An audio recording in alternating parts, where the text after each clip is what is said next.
De même que la vitesse décrit la modification de la position d'un objet au cours du temps, l'accélération décrit la modification de la vitesse au cours du temps.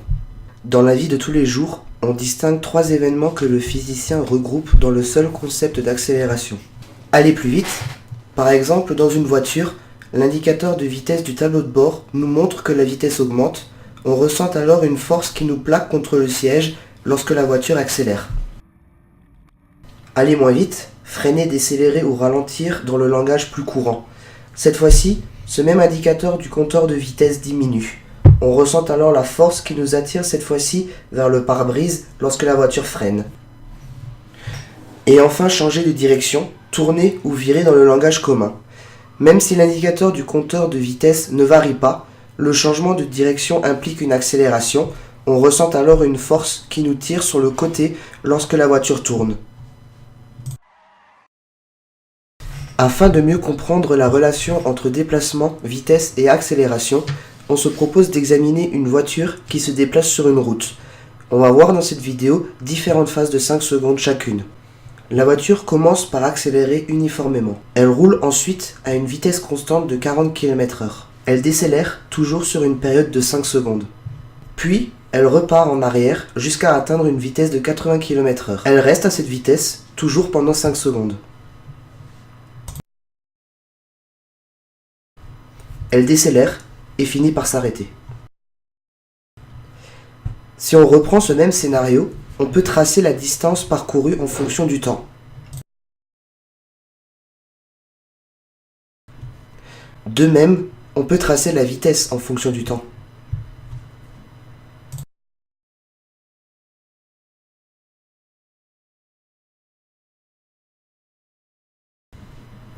Et enfin, on peut également tracer l'accélération en fonction du temps.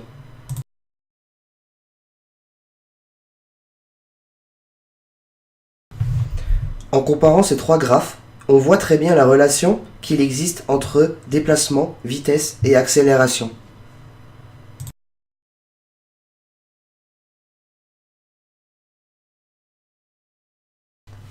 L'accélération est une grandeur physique vectorielle, appelée de façon plus précise vecteur accélération.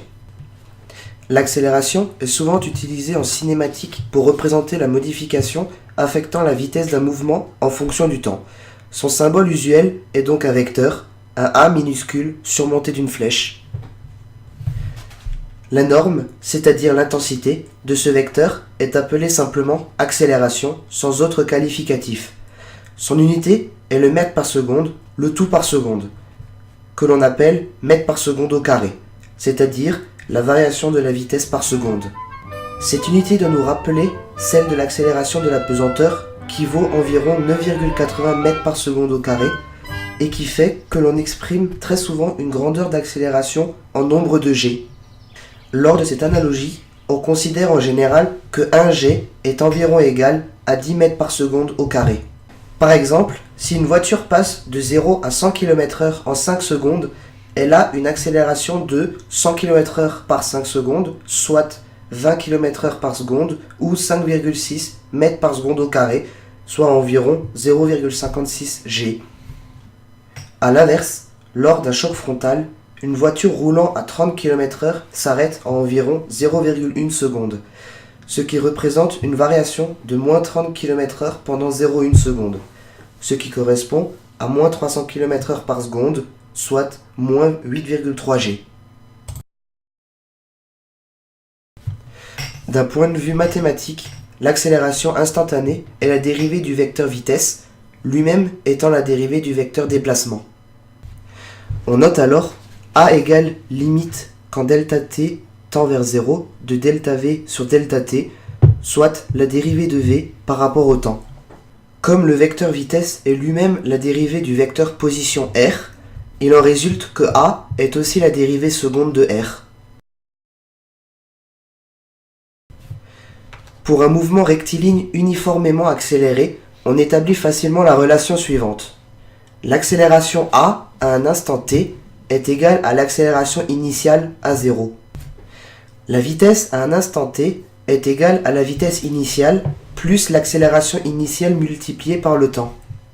Il s'ensuit que le déplacement à l'instant t est égal au déplacement initial plus la vitesse initiale multipliée par le temps plus 1/2 de l'accélération initiale multipliée par le temps au carré. Ceux qui, comme moi, sont en première remarqueront tout de suite que a0 fois t n'est rien d'autre que la dérivée de 1/2 a0 fois t carré et que v0 est la dérivée de v0 fois t et ainsi de suite. Physiquement, le vecteur accélération décrit la variation du vecteur vitesse. Il est positif lorsque le vecteur accélération possède une composante dans le sens de la vitesse. Il est négatif lorsque l'accélération possède une composante opposée au sens de la vitesse. Dans le cas d'un mouvement curviligne, le vecteur accélération peut être décomposé en une composante tangentielle et une composante normale. On notera que l'accélération normale AC est nulle lorsque l'on est en présence d'un mouvement rectiligne et que l'accélération tangentielle AT est nulle dans le cas d'un mouvement circulaire uniforme. Du coup, on comprend mieux maintenant pourquoi on ressent une force qui nous tire sur le côté même lorsque l'on tourne autour d'un rond-point à vitesse constante. Nous avons vu précédemment un véhicule qui augmente sa vitesse, roule à vitesse constante, puis s'arrête. Le problème avec les particules que l'on souhaite accélérer, c'est qu'elles n'ont ni roue ni moteur. Du coup, il faut s'intéresser d'un peu plus près aux diverses causes et phénomènes qui peuvent faire varier un vecteur vitesse et générer de l'accélération. Ces phénomènes sont appelés des forces et sont définis en mécanique newtonienne par le principe fondamental de la dynamique, ou deuxième loi de Newton. Une des expressions de cette loi stipule que l'accélération subie par un corps de masse m dans un référentiel galiléen est proportionnelle à la résultante de toutes les forces qu'il subit, et inversement proportionnelle à sa masse. Pour ce qui concerne nos chères particules, on va donc s'intéresser tout particulièrement aux forces électromagnétiques qui sont des forces dites d'interaction. Ce type de force comprend aussi les forces de pression et les forces gravitationnelles. Pour mieux comprendre l'effet d'une force d'interaction, prenons l'exemple d'une sonde spatiale telle que Voyager 2. Au début de son voyage, la sonde spatiale acquiert sa vitesse grâce à l'accélération générée par les moteurs de son lanceur qui l'arrache à l'attraction terrestre et par d'éventuels petits moteurs auxiliaires. Cependant, comme cette sonde voyage depuis 1977 et qu'il n'y a pas de moyen de faire le plein en route, les ingénieurs se sont servis de ce qu'on appelle l'assistance gravitationnelle. L'idée est de se servir de l'attraction d'une planète pour modifier la direction et la vitesse de l'engin spatial. À l'échelle atomique, la force gravitationnelle est insignifiante. Cependant, c'est une force d'interaction similaire, dite force d'interaction électromagnétique, que l'on va exploiter pour accélérer nos particules.